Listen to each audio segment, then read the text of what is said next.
While you are busy watching politicians scream at each other over the price of office coffee or a few $1 million for a bridge to nowhere, there is a much bigger counter running in the background. And it is running fast.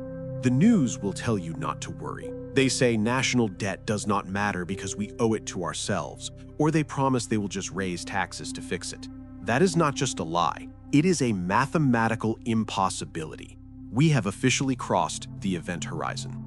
With $34 trillion in debt and interest rates where they are today, America is now spending more money every single day just on interest payments than entire nations spend on their military in a year.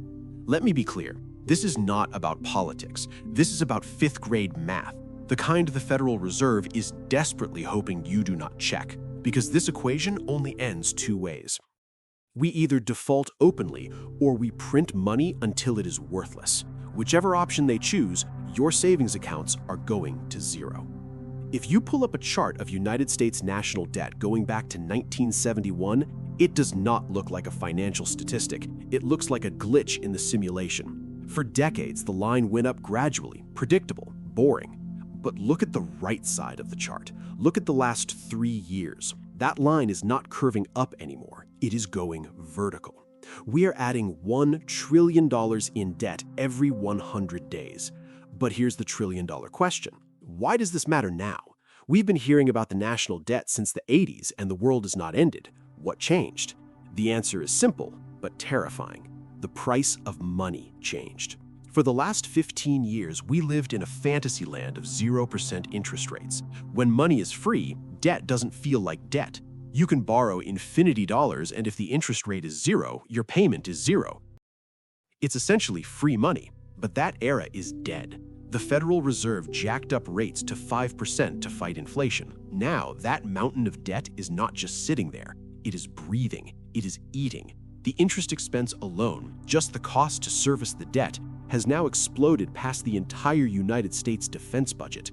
We are spending more to pay bondholders than we spend on the Army, Navy, Air Force, and Marines combined. Think of it this way. Imagine you earn $100,000 a year. On paper, you look fine, but you're carrying $500,000 in credit card debt. For years, the bank gave you a teaser rate of 0%. You felt rich, you bought a boat, you went on vacation. But this morning, the teaser rate expired. Now, your rate is 20%. Suddenly, your interest payment is your entire salary. You're not eating, you're not paying rent. You are working 40 hours a week just to hand every single paycheck to the bank, and your balance is not going down by a single cent. In the real world, we call that bankruptcy. In Washington, D.C., they call it a budget deficit, but the math remains the same. The United States is broke. We just haven't admitted it yet. Let us stop calling this fiscal policy. That's too polite. Let us call it what it actually is, a Ponzi scheme run by gambling addicts. If you or I ran our finances like the United States government, we would be in prison. Here's how they operate. They max out their Visa card to pay off the minimum balance on their MasterCard. When the MasterCard gets declined, they apply for an American Express to pay off the Visa. This works for a while as long as people keep giving them new credit cards. But right now, the world is starting to cut up those cards. Foreign nations have stopped buying our debt. Treasury auctions are failing. So what happens when a broke gambler gets cut off by the bank? Well, if you are the government, you do not stop spending. You just change the rules. You go into the basement, fire up the printer, and literally print your own credit cards. In economics classrooms, they call this quantitative easing to make it sound sophisticated. In the real world, it is called counterfeiting. And this specific type of fraud triggers the most terrifying geometric shape in finance, the debt-death spiral. Follow the logic, because the math does not care about your feelings. We have too much debt, so the government prints money to pay the bills. When you print trillions of new dollars, that causes inflation. When inflation spikes, the Federal Reserve is forced to raise interest rates to stop the bleeding. But here's the trap. When you raise interest rates, the cost of servicing that massive pile of national debt explodes. Suddenly, the government needs even more money just to pay the interest. So what do? They have to print more money to cover the higher interest payments. This causes more inflation, which forces rates even higher, which makes the debt even bigger. It is a positive feedback loop straight out of a nightmare. It's a snake eating its own tail. And once this spiral starts, there is no mathematical way to stop it until the currency itself collapses. You're probably looking for a villain in this story. You want a name, a face, a corrupt politician to blame for ruining the economy. But the reality is far more twisted. The villain is not a person. The villain is the incentive structure of the monetary system itself. And here's the plot twist you were not expecting. This system wasn't designed to fail. It was designed to extract. Ask yourself, who actually benefits from high inflation? It's not the single mom trying to buy groceries, it's the debtor. If you owe the bank $1 million and inflation destroys the value of the dollar, your debt effectively disappears. It becomes easier to pay back with cheaper money.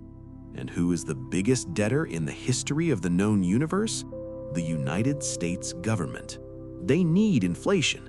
It's the only way they can mathematically wipe out their $34 trillion tab without officially defaulting. They're not trying to fix inflation, they're trying to manage the speed at which they steal your purchasing power. This creates a split reality. On one side, you have the asset holders, the wealthy. If you own real estate, stocks, or gold, you love this. Your house did not actually get more valuable, the money just got worth less. But on paper, you feel rich. You're winning. On the other side, you have the savers and the wage earners. These are the victims. If you keep your money in a bank account, you are the fuel for this fire. You are being liquidated to keep the system alive. Now, I can hear the optimists in the comments screaming, "Just cut spending, balance the budget like a responsible adult." Oh, that's adorable. But let's look at the spreadsheet. It is mathematically impossible. Over 80% of the federal budget is now considered mandatory. We're talking about Social Security, Medicare, the military, and the interest on the debt. Which one do you want to cut? Do you want to cut grandma's pension and start a civil war? Do you want to slash the military budget and lose global hegemony? No politician on either side of the aisle has the stomach for that.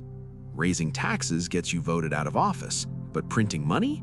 That's the perfect crime. It's an invisible tax that nobody votes for and nobody notices until they're at the grocery store. They have chosen their path. They will not cut spending. They will inflate the debt away, and they will take your savings down with it. There's a boring-sounding term that economists use to describe the next decade. They call it financial repression. It sounds technical, harmless even, but let me translate that for you. It is state-sponsored legal pickpocketing. This is the precise mechanism they will use to liquidate the middle class without anyone ever realizing they've been robbed.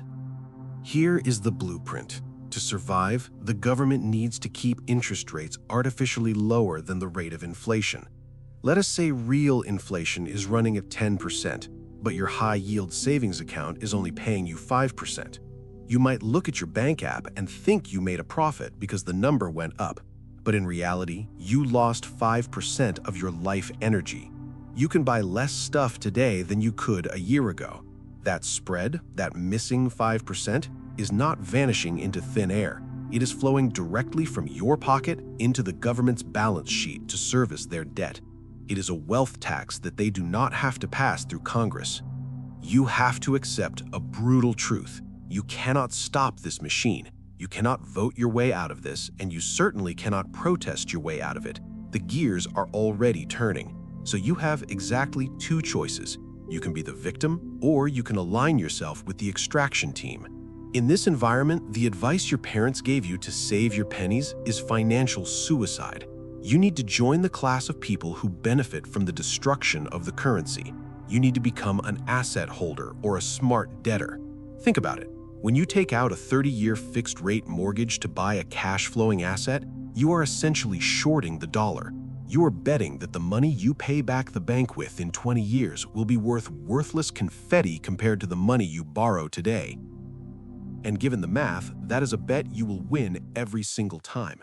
You need to own things that the Federal Reserve cannot print: real estate, gold, equities, Bitcoin, anything with true scarcity. Because holding cash, holding fiat currency for the long term is not safety. It's like holding an ice cube in a sauna. It is not an investment, it is a guaranteed mathematical loss. When people hear the word default, they imagine the government locking the doors, turning out the lights, and telling the world they cannot pay. That is called a hard default. It creates panic, it destroys reputations, and honestly, it is too honest for politicians. They will never choose that path because it admits failure. Instead, they have already chosen the soft default. They will pay you back, they will honor every single bond and cash every single check. You will get the exact amount of dollars you were promised.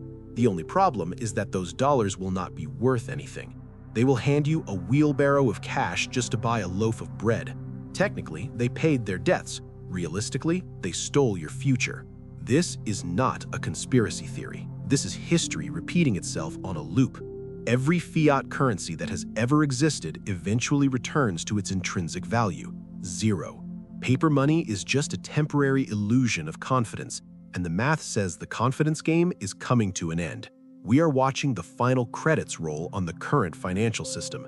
The dollar as you know it is on its deathbed. So do not just sit there watching the numbers on the screen. Do not let the fruits of your hard work rot in a bank vault that yields negative real returns. You have to wake up, you have to move. The game is rigged, but that does not mean you cannot win. You just have to stop playing by their rules. Educate yourself, diversify out of the system, and subscribe to the channel, because the rules change fast, and I want to make sure you see the next move coming before it hits your wallet.